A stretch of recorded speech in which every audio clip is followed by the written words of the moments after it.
Buenas, vamos recomeçar. Página 80. Dificuldades na interpretação. Pastor, por que o senhor passou pelas outras páginas? Porque essa página é a mais importante, página 80. E na próxima aula nós vamos fazer uma revisão bem caprichada de todos os 4 tópicos, tá? Antes da prova.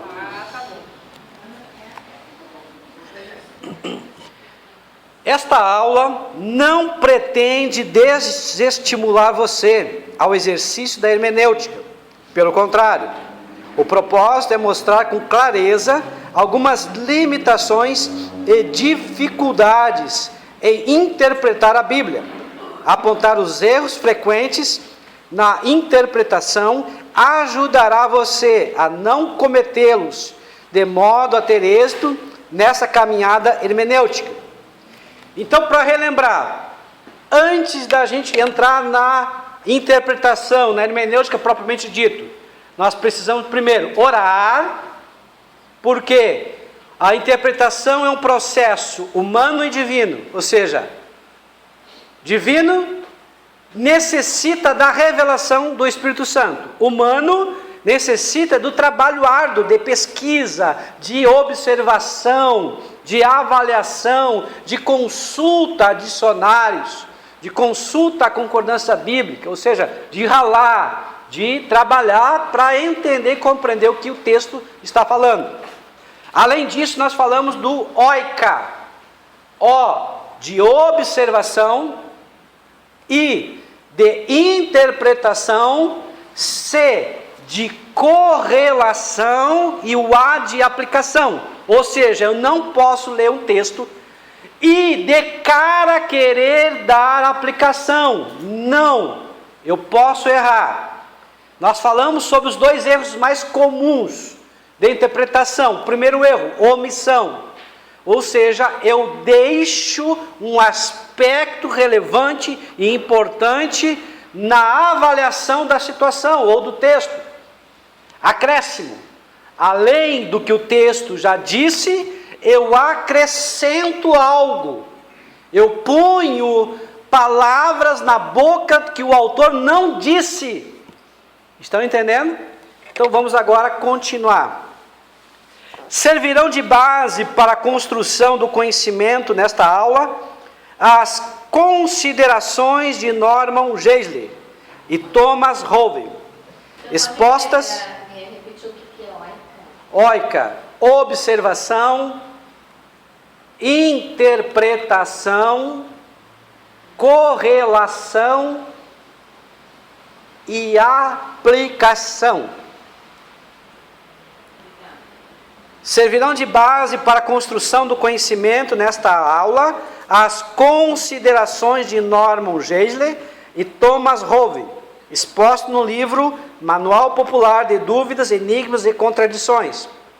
O apóstolo Pedro reconheceu que existem dificuldades em interpretar a Bíblia, quando afirmou em relação às cartas de Paulo, como igualmente o nosso amado Paulo vos escreveu, segundo a sabedoria que lhe foi dada, ao falar acerca desses assuntos, como de fato costuma fazer em todas as suas epístolas, nas quais há certas coisas difíceis de entender, que os ignorantes e instáveis deturpam. 2 Pedro 3:15b ao 16. Então, pessoas que deturpam, distorcem a palavra de Deus, são chamados aqui de ignorantes e instáveis. Então, queridos, nós não podemos ser considerados e classificados como ignorantes ou instáveis se nós também acabarmos entrando nessa de interpretar a palavra de uma forma errada. Nós falamos lá no início, nós não podemos tentar a Deus, ou seja, colocar coisas na boca de Deus que Deus não disse. Há promessas de Deus que são promessas para todos. E há promessas de Deus que são bem específicas para uma pessoa específica. E o que muitas pessoas fazem? pegam promessas específicas, pontuais, individuais, e querem aplicar como se as promessas fossem para todos. Estão entendendo? Por exemplo, quando Deus disse para Moisés, Moisés orou a Deus e disse: Deus, faça alguma coisa. À frente tem o Mar Vermelho, atrás tem o Egito, o faraó, seus carros, seus cavaleiros, seus exércitos. O que Deus disse para Moisés? Diga ao povo que marchem.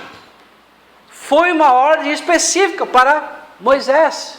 Era para o povo marchar, era para o povo avançar, era para o povo ir em direção ao mar. Por quê? Porque Deus ia fazer um milagre.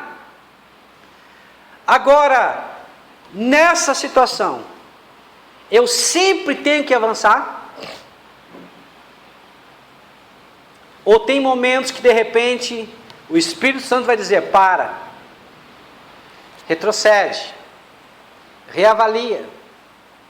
Foi uma ordem específica, num contexto específico, para uma situação específica.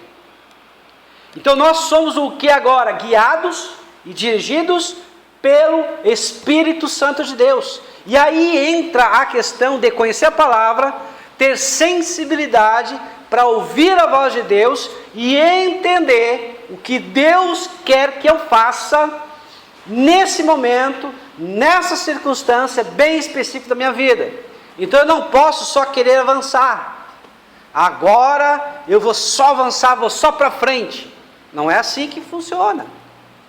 Biblicamente nós começamos a ver muitos personagens e verificamos que em muitas ocasiões eles avançaram. Em outras ocasiões eles tiveram que recuar. Em outras tiveram que parar. Vamos pegar o próprio povo de Deus. O povo de Deus, quando saiu do Egito, diz a palavra de Deus que eles eram guiados por uma nuvem, por uma coluna de nuvem durante o dia e uma coluna de fogo durante a noite. E eles somente avançavam, ou seja, andavam. Quando?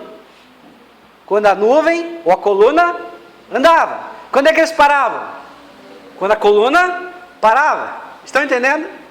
Então assim, nós temos que entender que essa nuvem, na verdade, ela também simboliza e tipifica a presença do Espírito Santo.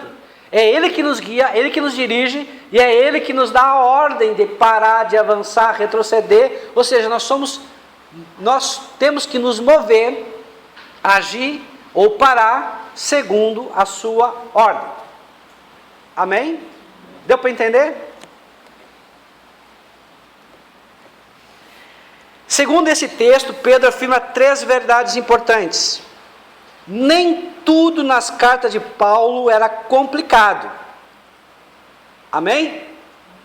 Então nós vamos entender que tem certas passagens da Bíblia que são difíceis, que são complicadas. Mas nem tudo é complicado.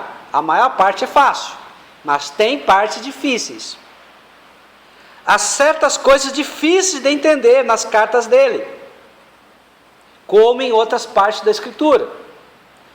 Sempre existe a possibilidade de alguém deturpar, corromper, perverter, distorcer a palavra que Paulo quis usar. Então vai distorcer o que? Deturpar o que? A palavra de Deus. Se a palavra de Deus fosse inteiramente simples, clara para compreender, jamais seria possível alguém deturpá-la. Reconhecer a dificuldade é o primeiro passo, porém não o mais importante. O que é importante nesse reconhecimento, no entanto, é entender que o problema não reside com a Bíblia em si, mas com quem? O ser humano. O problema não está em Deus, o problema não está na palavra de Deus, o problema está em mim. Por quê? São as pessoas que têm a dificuldade. A esse respeito, Geisler e Hover comentam: ainda que a Bíblia seja a palavra de Deus, e como tal, nela não possa haver erro algum, isso não implica que nela não haja dificuldades.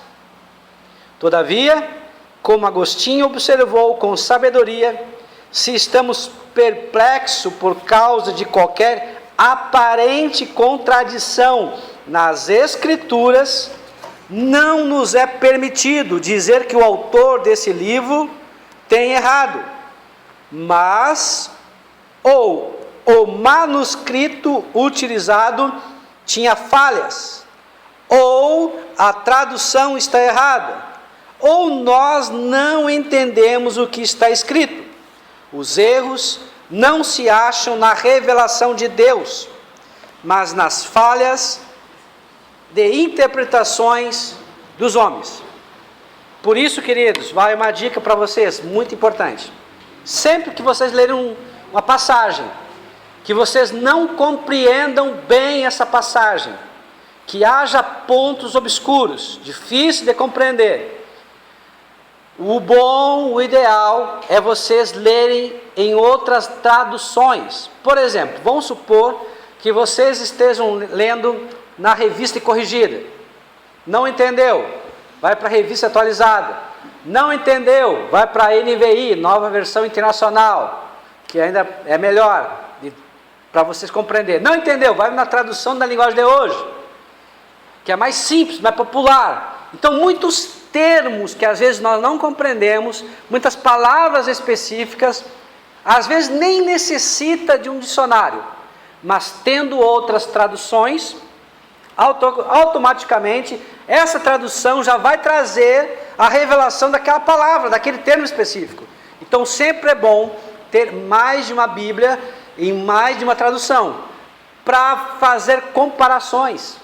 Às vezes a tradução da linguagem de hoje é muito bom para evangelizar, para pregar, para falar para o povo, porque é uma linguagem mais próxima que o povo está falando. Mas às vezes não é melhor para a gente estudar.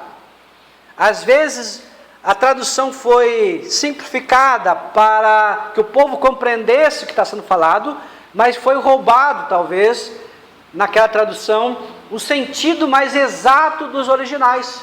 Então tem palavras, tem termos, tem versículos, que às vezes o melhor é tu ir lá na Revista Corrigida, porque ela está mais dentro daquela palavra no original, no hebraico ou no grego. Às vezes, se tu usar somente a Revista Corrigida, tu não vai compreender, tu vai ficar sem saber o que está passando. Por quê? Porque às vezes tem termos que são arcaicos, que não se usam mais. Então, por isso da necessidade de usar a Bíblia em várias traduções, em várias linguagens. Amém?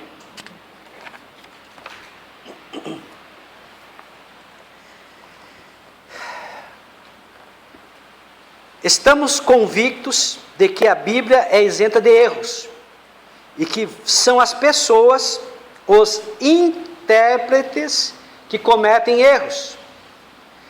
Vejamos a seguir os principais erros de interpretação na visão de Geisler e Rove. Primeira, presumir que o que não foi explicado é inexplicável. Nenhuma pessoa, em seu juízo perfeito, seria audacioso a ponto de declarar-se capaz de explicar completamente todas as dificuldades bíblicas. Porém, é um erro o crítico pressupor que o que não foi ainda explicado nunca o será. Por que nunca será? Algumas pessoas acham que tem passagem que nunca vai ser. A Bíblia fala que há mistérios que são reservados apenas para Deus. Então, dentro desses mistérios, realmente, por mais que a gente estude, por mais que a gente tente, jamais vamos alcançar. Senão, como está falando com o John Anderson, nós vamos entrar numa paranoia. Nós vamos enlouquecer. Por isso que algumas pessoas viram fanáticos, endoidam, porque não sabem discernir o que é de Deus e o que é do homem. Aquilo que é revelação de Deus, Ele deu para a gente entender e compreender. Agora, tem mistérios que não cabem a nós, cabe somente a Deus. Então, nós temos que buscar essa sensibilidade, esse discernimento de Deus, para entender que tem coisas que são somente de Deus, mas outras Deus quer que a gente aprenda. Tem passagens que são obscuras, difíceis, mas se nós buscarmos, Deus vai revelar. Nós falamos que um dos princípios da revelação de Deus é a revelação progressiva da palavra de Deus. O que é revelação progressiva da palavra de Deus? Deus vai revelando para os seus dia após dia.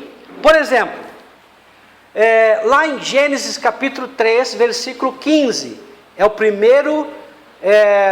primeira profecia messiânica.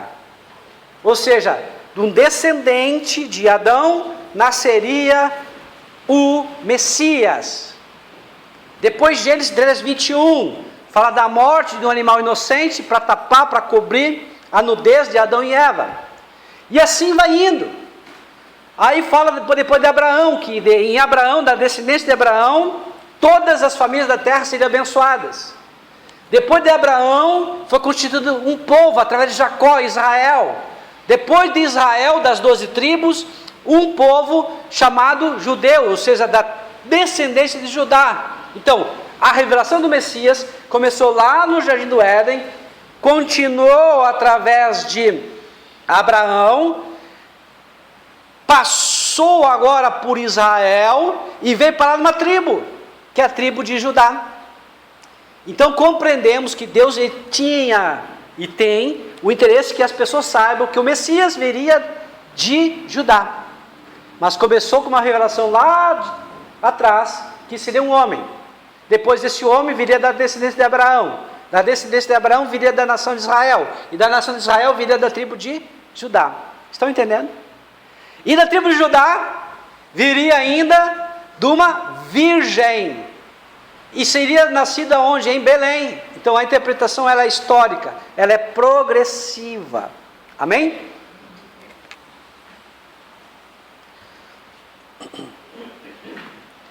Segundo erro, presumir que a Bíblia é culpada até provar em contrário. Então algumas pessoas acham que a Bíblia é culpada, a Bíblia tem erros.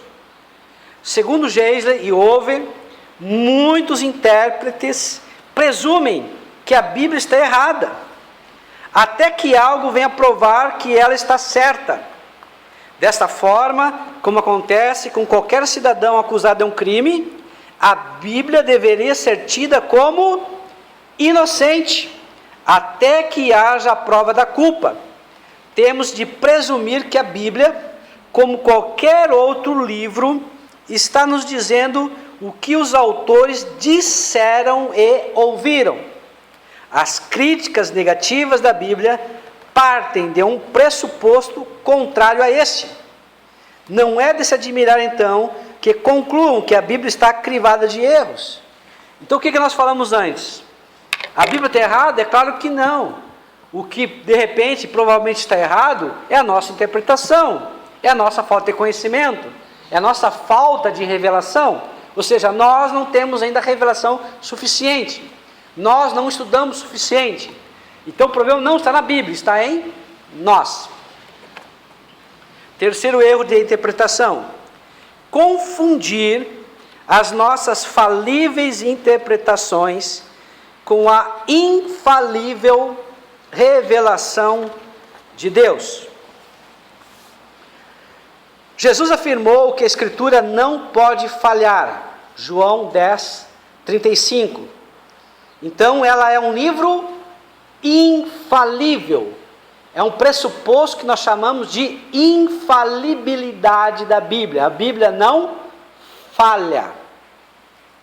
A Bíblia também ela é irrevogável.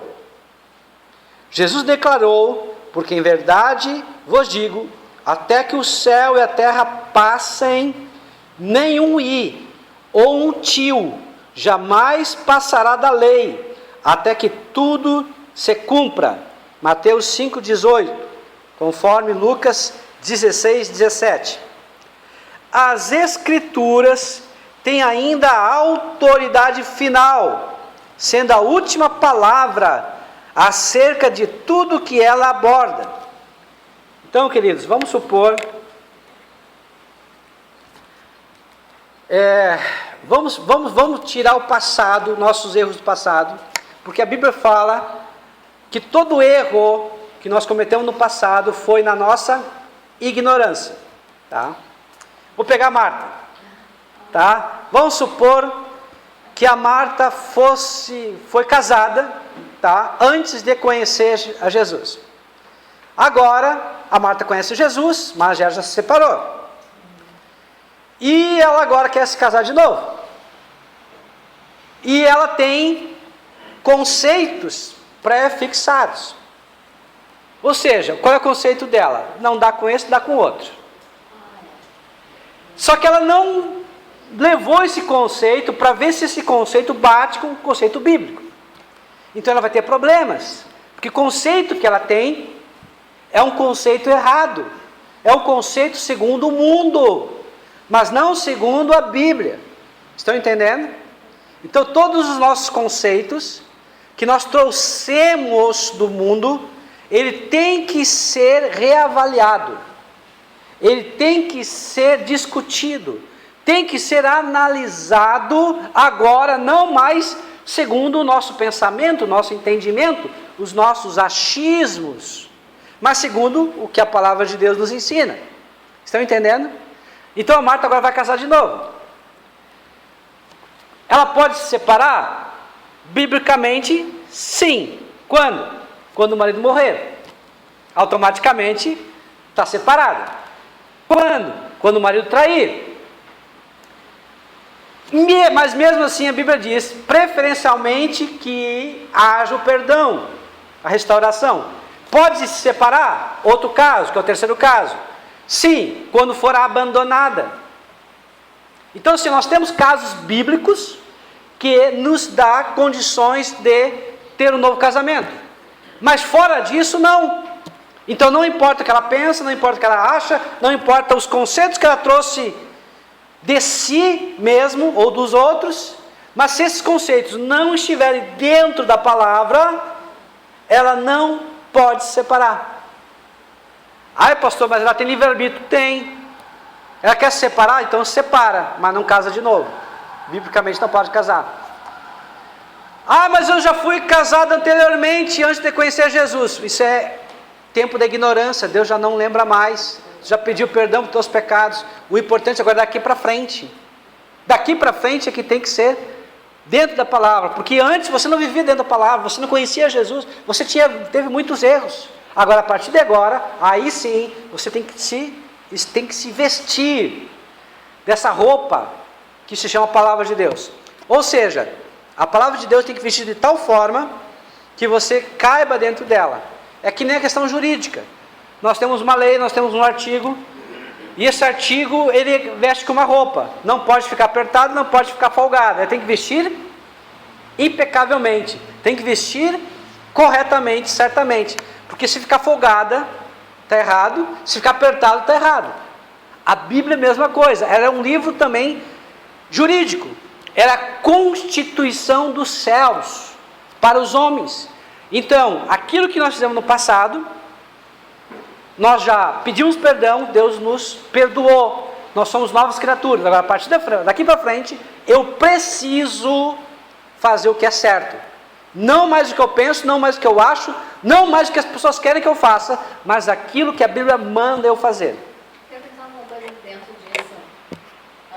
Isso aqui, se você é abandonado, pode casar de novo. Pode exercer daí algum cargo dentro da igreja? Sim. Também?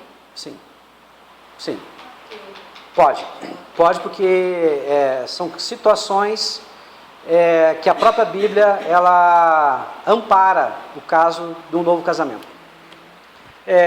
Aonde que fala isso? Romanos capítulo 7, 1 Coríntios capítulo 7. Basicamente nesses dois. Tá? Aonde que eu estou agora? Eu me perdi. Página 84, a Bíblia de fato é infalível. A Bíblia, de fato, ela é infalível.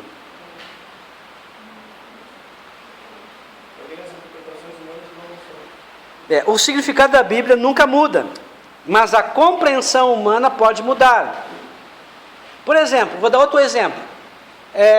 Até um tempo atrás, o divórcio era proibido, era um crime. Existia a lei do divórcio. Com o tempo, com a mudança cultural, no Brasil agora o divórcio não é mais um crime. Né, doutora? Deixou de ser um crime. O divórcio agora é aceitável. Mas, biblicamente, a gente sabe que não. Com exceção desses 3 situações que eu já falei antes. Então, a conjuntura, a cultura, a sociedade pode mudar, mas a Bíblia não muda.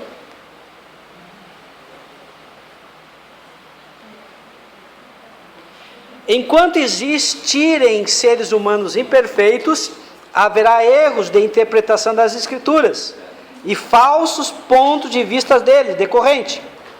Por isso, não se deve se apressar em considerar que uma determinada teoria científica, que por mais que seja amplamente aceita, seja a palavra final acerca de um ponto em questão. Por exemplo, queridos, nas escolas se ensinam sobre a teoria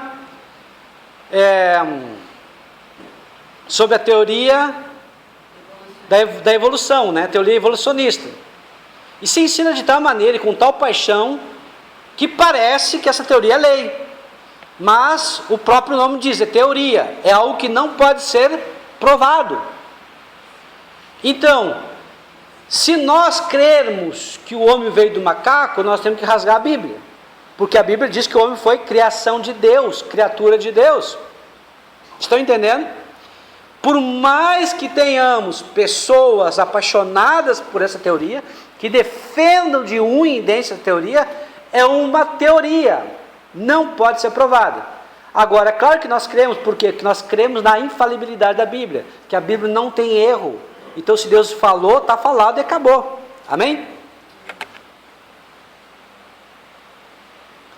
É de se esperar que haja contradições em opiniões populares sobre questões científicas e as interpretações da Bíblia amplamente aceitas.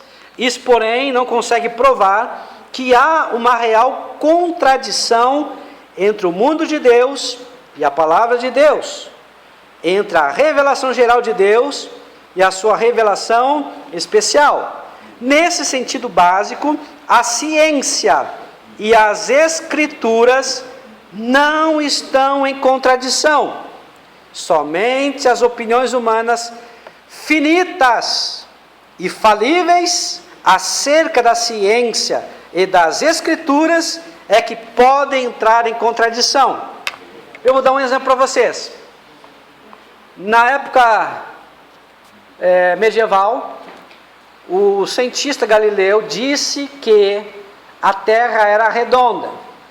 O que a Igreja Católica queria fazer com ele? Matar ele na fogueira. Por quê? Porque a Igreja tinha uma concepção que a Terra não era redonda, tinha outro formato na pizza. Mas não era redonda. Agora, a Bíblia já falava que a Terra era redonda? Sim. A Bíblia falava da redondez da Terra. Como é que a Terra ia ter outro formato que não fosse redonda, se ela mesma diz que a Terra era redonda, a redondez da Terra? A palavra de Deus fala sobre o Sol parar. É claro que do ponto de vista do observador, o Sol parou. Mas do ponto de vista científico, quem parou foi a Terra, que parou de rodar, de ter um movimento de rotação. Então, em 2 momentos, nós verificamos que a Terra parou. E descobriu-se então que a Terra perdeu praticamente 24 horas, um dia de rotação. Os cientistas, depois de anos e anos de estudo, descobriram que a Terra faltou um dia. E todo mundo pesquisa para cá, pesquisa para lá. E aí um dos cientistas, que era crente, conhecia as Escrituras, sabia os 2 episódios que a Terra parou, comprovou na Bíblia o dia que estava faltando da rotação da Terra. Agora, a Bíblia é um livro científico? Não. A Bíblia é um livro teológico, mas que contém verdades científicas. e que com o tempo os cientistas estão descobrindo a verdadeira ciência realmente está descobrindo e está justificando, dando fundamentos para a própria palavra de Deus, porque ela está descobrindo o que a Bíblia já falou. Quarto erro de interpretação: falhar na compreensão do contexto da passagem. Talvez o erro mais comum dos intérpretes seja o de tirar um texto de seu próprio contexto. Como diz o adágio, um texto fora de contexto é simplesmente um pretexto. Para quê? Para heresia. É a mesma coisa se eu disser assim, como diz a palavra de Deus, um texto fora do contexto é um pretexto para heresia. Opa, eu estou agindo de uma forma herética, porque não está na Bíblia isso aqui. Isso é um adágio popular, é um ditado popular, mas que serve como parâmetro para a hermenêutica, serve como parâmetro para a minha, ou para uma interpretação melhor da palavra de Deus. Então eu não posso pegar um texto isolado e a partir desse texto querer formar uma doutrina. Eu tenho que ver o contexto e ver o que aquela palavra especificamente quer falar. O que o autor, destinando para um povo especial, para alguém especial, queria passar de mensagem. Estão entendendo, queridos?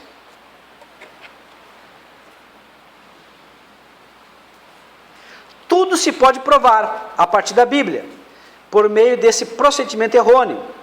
Por exemplo, a Bíblia diz, não há Deus. Salmo 14:1. É claro que o contexto é, diz o insensato no seu coração, não há Deus. A tarefa hermenêutica exige que do intérprete a análise do contexto onde o texto em questão está inserido. Então, se eu pegar um texto aleatório e querer formar uma doutrina, eu posso formar. Por isso que existem igrejas e seitas por aí. Eles pegam textos isolados e dão a interpretação que lhe cabe. Se eu pegar só esse pedacinho, não há Deus, o que nós estamos fazendo aqui? Estão entendendo? Por que buscar Deus se não há Deus? Por que tem igreja se não há Deus? Por que tem religião se não há Deus? Mas o que a Bíblia diz em relação ao ateu? Ele é um insensato. Ou seja, Deus já conceituou todos aqueles que não lhe conhecem, não o aceitam como autoridade. Insensato.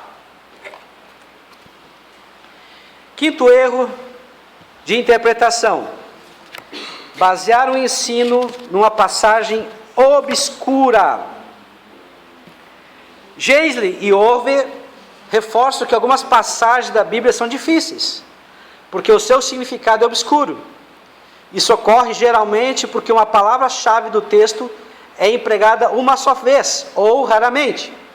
Então fica difícil saber o que o autor está dizendo, a menos que seja possível deduzir o sentido pelo contexto. Outras vezes, as palavras podem estar claras, mas o significado não é evidente, porque não se sabe ao certo a que elas se referem. Quando não se tem certeza, é preciso ter em mente algumas coisas. Primeiro, não se deve construir uma doutrina com base numa passagem obscura. A regra prática na interpretação bíblica é: as coisas principais são as coisas claras, e as coisas claras são as coisas principais.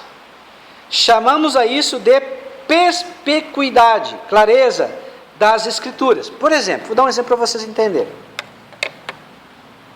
A Bíblia diz em João 14:6, Evangelho de João, capítulo 14, versículo 6. O que diz? Eu sou o caminho, a verdade e a vida. Ninguém vem ao Pai senão por mim. O que Jesus está dizendo? Para chegar até Deus, Ou seja, para ser salvo, você tem que passar por Jesus. Jesus, então, ele é a porta. Passou pela porta, você está no caminho. Interessante que a palavra caminho, era dito que os seguidores de Jesus, eles pertenciam ao caminho. Era a seita do caminho. Por quê? Porque Jesus era o caminho. Então, entramos pela porta, começamos a trilhar o caminho e temos um alvo que é Jesus. Queremos ser perfeitos até chegarmos à estatura perfeita do varão perfeito que é Jesus. Ou seja, dia após dia, trabalhamos, negamos a nós mesmos, deixamos os nossos pretensos direitos, tomamos a nossa cruz e seguimos a Jesus, procurando imitar tudo que ele pensa, tudo que ele fala, tudo que ele age, tudo que ele sente, para sermos verdadeiros cristãos. Verdadeiros cristãos significa pessoas parecidas com Cristo, pequenos cristos. Então, nós temos um alvo.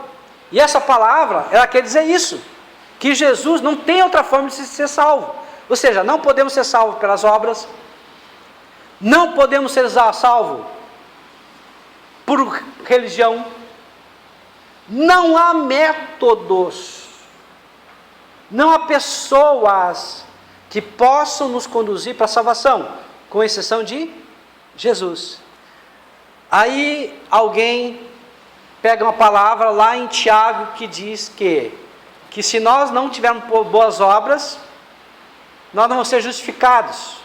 Ah, não, então somos salvos pelas boas obras. Não, aquele texto é um texto diferente.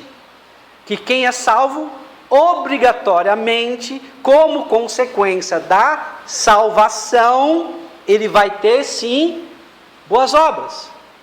Mas as boas obras não salvam ninguém. Estão entendendo? Então pode se formar uma doutrina numa palavra isolada. Esse que é o perigo. Amém? Tomara a Deus que eu tenha voz para de noite.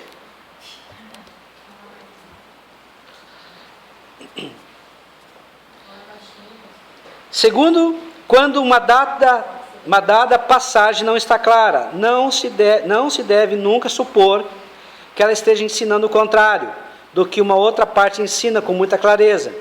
Deus não comete erros na sua palavra. Nós podemos cometer erros ao tentarmos interpretá-la. Sexto erro de interpretação: esquecer-se que a Bíblia é um livro humano, com características humanas. A Bíblia não foi verbalmente ditada, exceção feita a pequenas seções, tal como os 10 mandamentos, que foram escritos pelo dedo de Deus.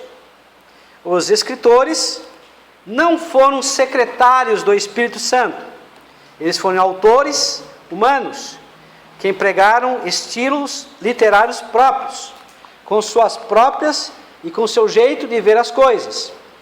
Esses autores humanos, às vezes, tomaram informações de fontes humanas para que os escreveram. Amém? Então, queridos, nós não podemos esquecer disso. Deus usou homens diferentes, homens com profissões diferentes, homens com níveis intelectuais diferentes, homens em regiões diferentes, 40 autores, mas que escreveram basicamente dentro do mesmo Espírito, o mesmo autor que é o Espírito Santo, mas com estilos diferentes, mas escreveram do seu jeito. Estão entendendo? Então isso é importante. Quem pode continuar a leitura, faz favor?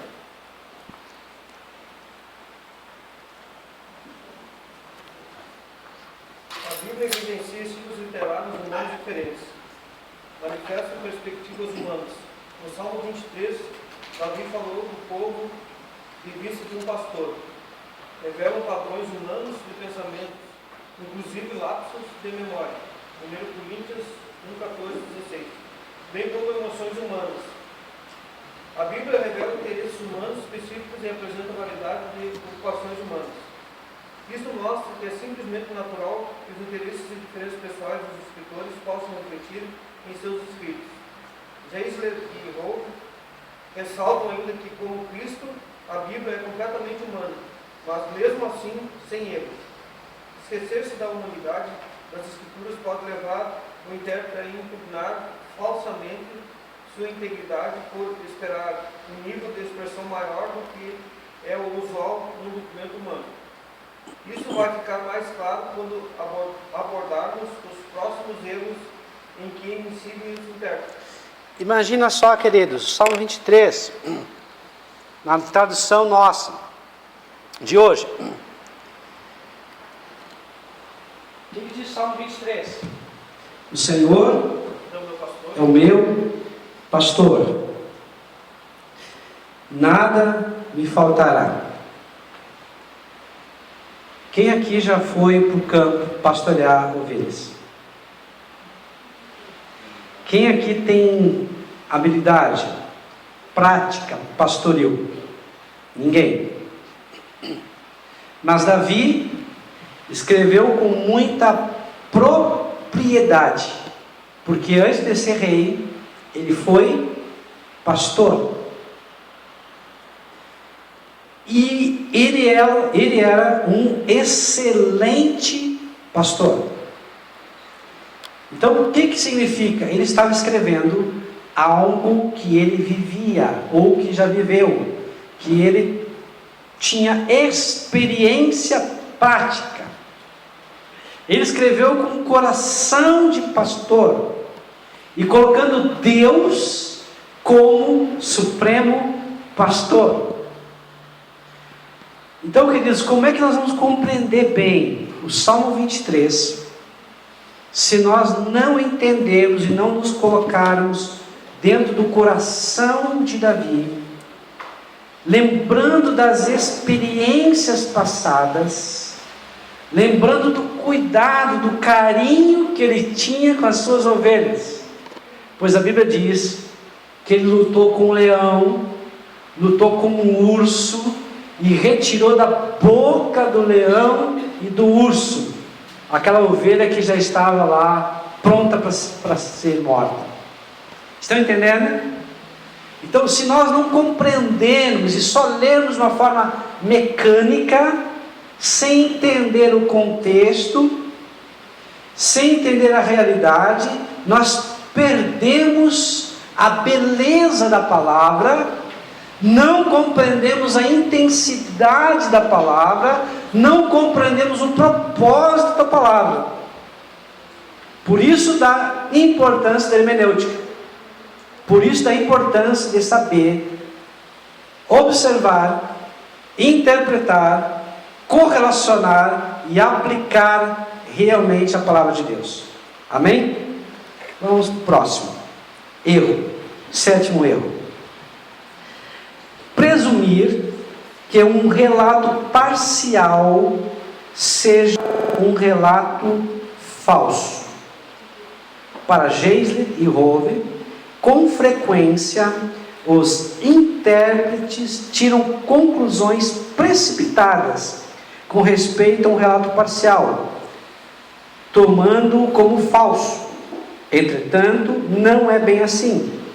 Do contrário, quase tudo o que se tenha dito seria falso, já que poucas vezes há tempo e espaço suficientes para uma abordagem completa. Observa-se que muitas vezes a Bíblia expressa a mesma coisa de diferentes modos, ou pelo menos de diferentes pontos de vista, em tempos distintos. Portanto, a inspiração não exclui diversidade de expressão. Exemplo claro disto encontra-se nos Evangelhos, onde cada um dos 4 escritores relata a mesma história, de uma maneira diferente, para um grupo diferente de pessoas, e às vezes citam o mesmo incidentes com palavras diferentes. Por exemplo, quando Mateus escreveu para quem? Para os judeus. E ele tentava comprovar o quê? Que Jesus, ele era Messias, o rei dos judeus. Então que ele usou de quê? De profecias que dariam cumprimento que Jesus era o Messias. Marcos escreveu para quem? Para os romanos. Sob influência de quem? De Pedro. E mostrava Jesus como o quê? Como servo. Lucas escreveu para quem? Para os gregos, em especial para o Teófilo, aquele oficial romano. Qual é o propósito de Lucas? Mostrar Jesus como um homem perfeito, porque os gregos criam em um homem perfeito. João escreveu para quem? Uma carta universal, o Evangelho universal. Todas as vias foram de Jesus, mas cada um apontou um ângulo diferente sobre Jesus. Mas é a mesma pessoa, é a mesma história, é a mesma biografia. Deu para entender? Amém?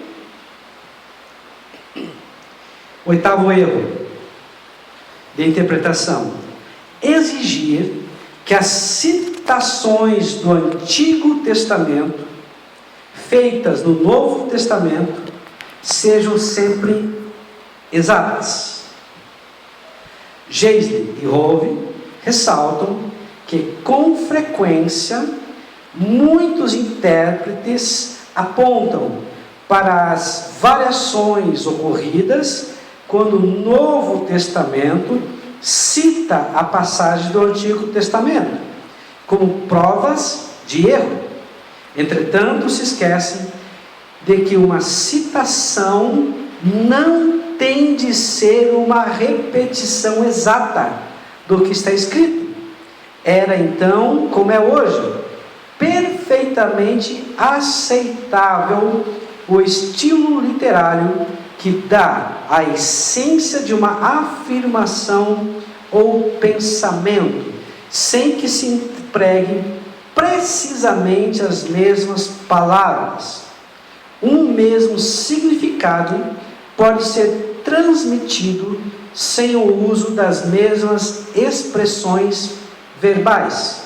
Algumas vezes, o Novo Testamento parafraseia ou resume um texto do Antigo Testamento. Por exemplo, Mateus 2,6. Outras vezes, mistura dois textos em um. Mateus 27, 9 a 10. Em caso algum, porém, o Novo Testamento interpreta de forma errada ou não aplica corretamente o Antigo Testamento, nem ainda tira qualquer conclusão do que não esteja presente naquele texto. Em resumo, o Novo Testamento não comete erros quando cita o Antigo Testamento. Amém? Por exemplo, em Lucas 4, se não me falha a memória, Jesus, ele está na sinagoga, ele lê a passagem de Isaías 61. E quando ele lê, quando ele fala, e quando é transmitido essa passagem, não é colocado com as mesmas palavras exatas, mas parecidas, próximas, que têm na verdade o mesmo significado. Então, alguns dizem, porque não foi colocado ponto por ponto, vírgula por vírgula, palavra por palavra, é um erro. Não, não é um erro. Ele parafraseou, ele colocou o mesmo significado, não necessariamente as mesmas palavras, a mesma pontuação. Amém? Deu para entender? Amém. Glória a Deus. Então nós vamos parar por aqui. E acabamos nesse momento, então, a aula sobre hermenêutica.